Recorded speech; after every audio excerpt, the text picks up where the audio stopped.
안녕하세요. 저는 BIYN이라고 이름이 있고요. 그리고 이제 한글로는 기본소득 청소년 네트워크라는 단체에서 보스턴 피플 팀에서 활동하고 있는 김신아입니다. 반갑습니다. 네, 저는 오늘 이제 저희 이제 보스턴 피플 팀이라는 곳에 대해서 먼저 좀 설명을 드리면서 시작을 하려고 하는데요. BIYN은 아까 여기 사회자도 설명을 드렸듯이 기본소득을 주장하는 개인들의 어떤 네트워크입니다.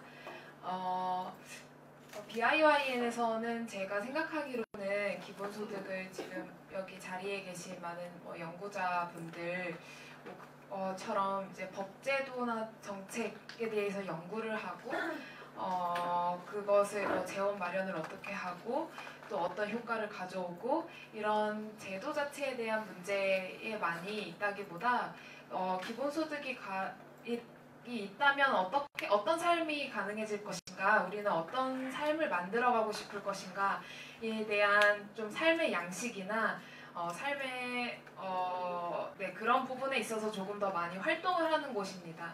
그 팀에서 활동하는 많은 분들이 이제 여성들이기도 한데요.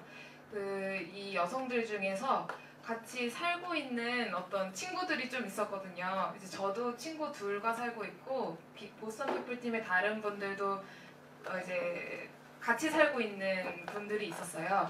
이 분들이 이제 한 30대 이제 결혼 정년기라고 불리는 그 나이가 되자 결혼에 대한 이야기들을 정말 많이 듣게 되고 이제 사회에 대한 의문이 점점 저희의 문제로 다가오기 시작을 하면서 우리는 이렇게 잘 살고 있는데 친구와 계속 이런 식으로 그냥 살면 안 되는 것일까라는 질문을 던지면서 사실 이 생활동반자법 제정을 위한 보스턴 피플 팀이라는 것을 만들게 됐습니다.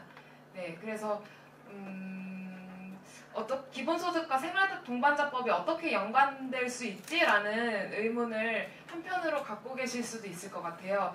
그런데 제가 생각하기에 기본소득이 어떤 자격도 없이 심사도 없이 자신의 존엄과 자율성을 지키면서 살아갈 수 있는 제도이기 때문에 저희가 이 기본소득이 있으면 한다고 이야기를 하는 거잖아요. 사실 그 지점에 매료된 저희들은 결혼을 왜 해야 되지? 왜 그런 성별 제도에 우리가 제한받으면서 삶을 살아가야 하지? 라는 의문이 당연하게 따라왔던 것 같습니다. 그리고 활동을 하면서 조금 더 이런 생각들을 구체화할 수 있었는데요. 우선 생활동반자법이란 그럼 어떤 것인지 조금 설명을 드리겠습니다. 생활동반자법은 혈연이나 혼인관계가 아닌 이들이 모인 가구를 사회를 구성하는 법적인 단위로 인정하는 제도이고요. 지금 이제 결혼을 통한 가족이 보장받고 있는 의료나 사회보험이나 주거나 세금 등에 있어서 비결혼 가족들 혹은 비결혼 커플들, 동거하는 사람들은 배제되어 있는데 이 생활동반자로 등록이 되면은 같은 보호와 권리와 혜택을 받게 됩니다.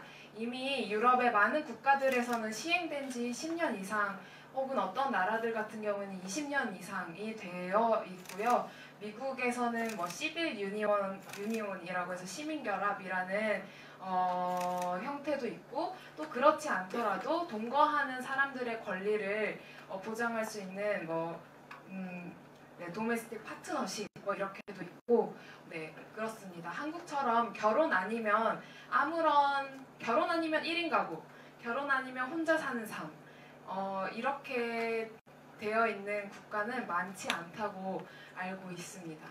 네, 그래서 2014년도에 많은 분들이 알고 계시겠지만 진선미 의원 진선미 안 이런 식으로 이제 입법이 시도가 되기도 했었고요. 그때 이제 뭐 토론회 자료집들을 보면은 생활 동반자 관계란 공동 생활의 실질이 있다는 점에서 혼인과 유사하지만 개인과 개인의 결합, 그러니까 계약 관계라는 것이 조금 더 강조되어 있고 그런 면에서 친족이 발생하지 않는다는 점이 있습니다.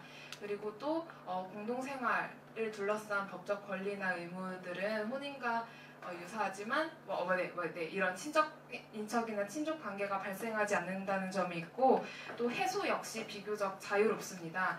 그러면서 하지만 이제 공동 생활을 함께 한다는 측면에서 서로 협조하거나 부양하거나 할 수 있는 의무들은 있고 저희 보스턴 피플팀에서는 이 부양이라는 언어를 돌봄이라고 바꿔서 해석할 수도 있다고 생각을 하고 있습니다.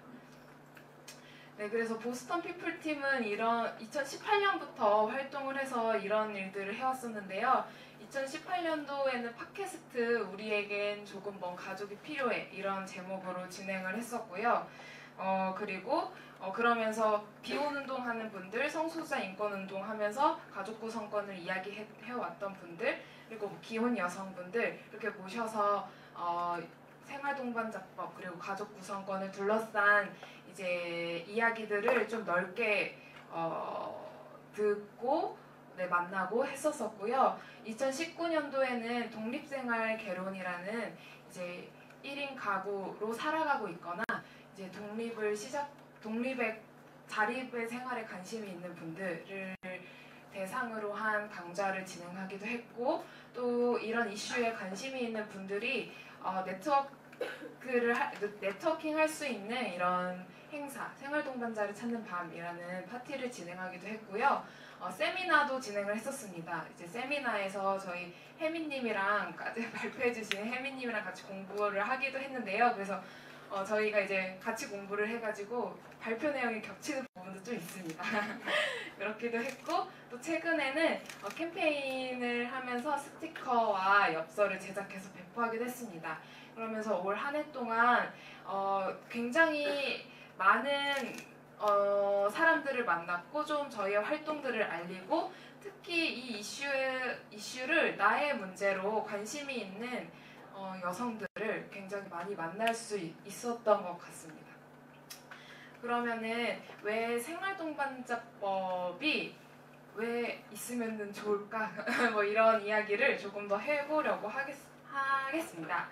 이제 앞서 발표를 해주셨듯이 1인 가구가 2018년도에 지금 29.2%라고 하더라고요. 그리고 이 추세로는 아까 발표에서도 봤듯이 더 늘어날 예정이고 혼인 건수 역시 많이 감소했습니다. 2015년 30만에서 2018년 25만으로 점진적으로 쭉 감소해 오는 추세였고요.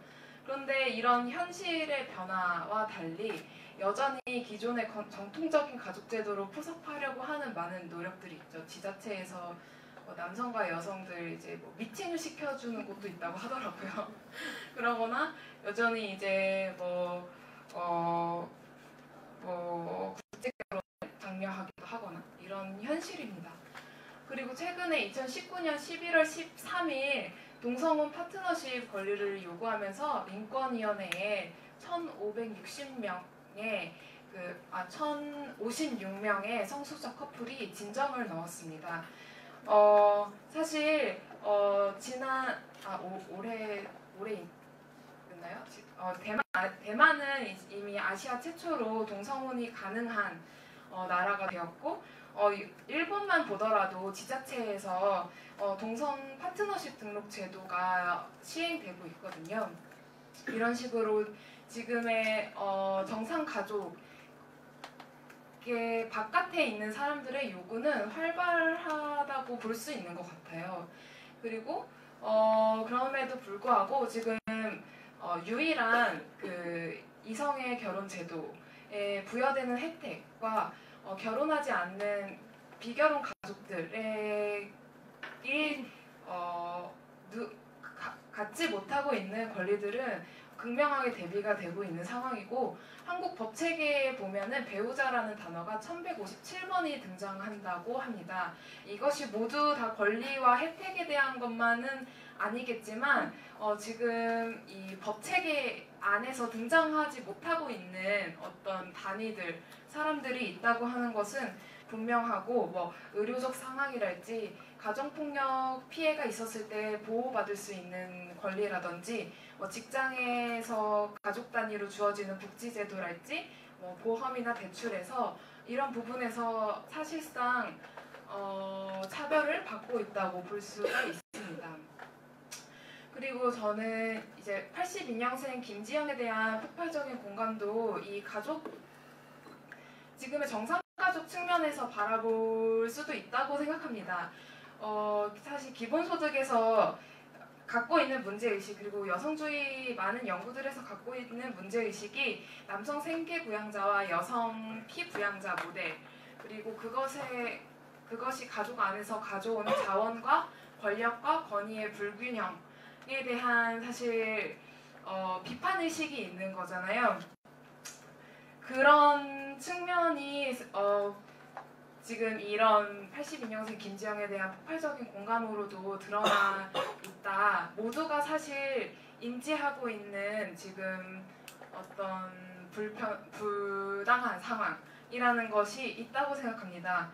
그래서 지금 가족을 구성하는 단계, 가족 안에서 살아가는 과정, 그리고 가족을 해체하고 난 뒤에 모든 상황에서 이런 불평등과 어쩌면 부정의가 발생하고 있다고 생각이 듭니다.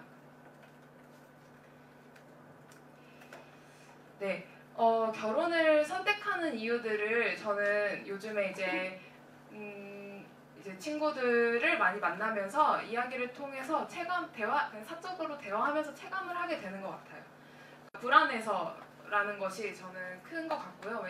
그리고 이제 미래에 대한 두려움, 혼자 살다 죽으면 어떡하지? 그리고 이제 부모님들도 그렇게 얘기를 하시고, 저 같은 경우도 부모님들이 네 친구들은 결혼 안 한대니?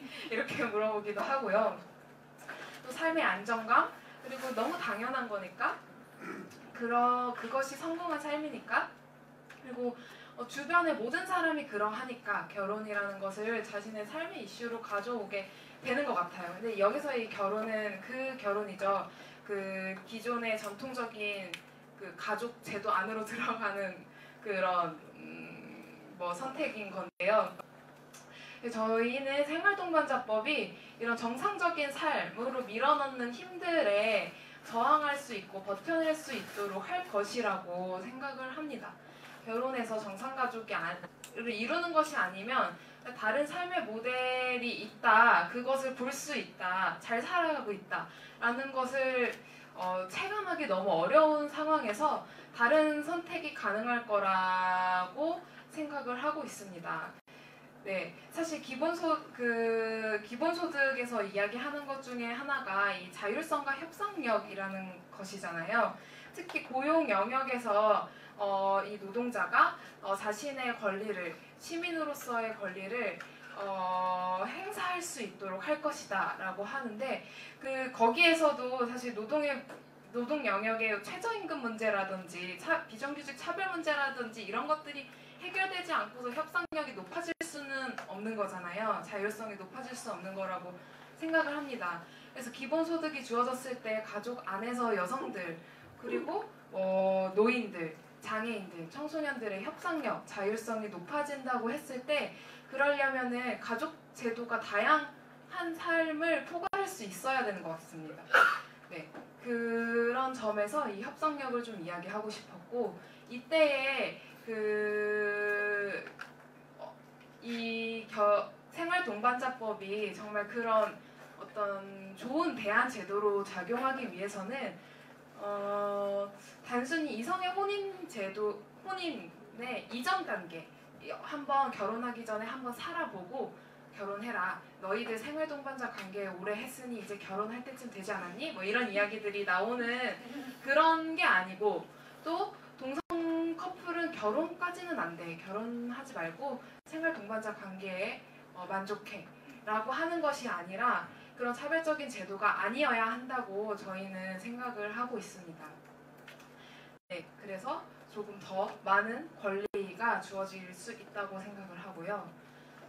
그래서 저희가 BIYM 보스턴 피플 팀에서 이야기하는 것, 그리고 기본소득과 생활동반자법을 같이 이야기하는 이유는 단 하나의 법제도만으로는 우리의 삶과 사회가 변화하는 것이 부족하기 때문이라고 생각합니다.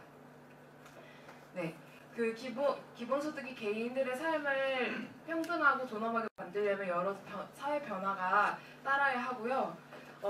아까 앞선 발표자분들께서도 지적하셨듯이 차별금지법이 그렇기 때문에 있어야 하고, 정상가족 규범 해체하고 다른 삶 선택한 사람들이 존중받으면서 살아가기 위해서는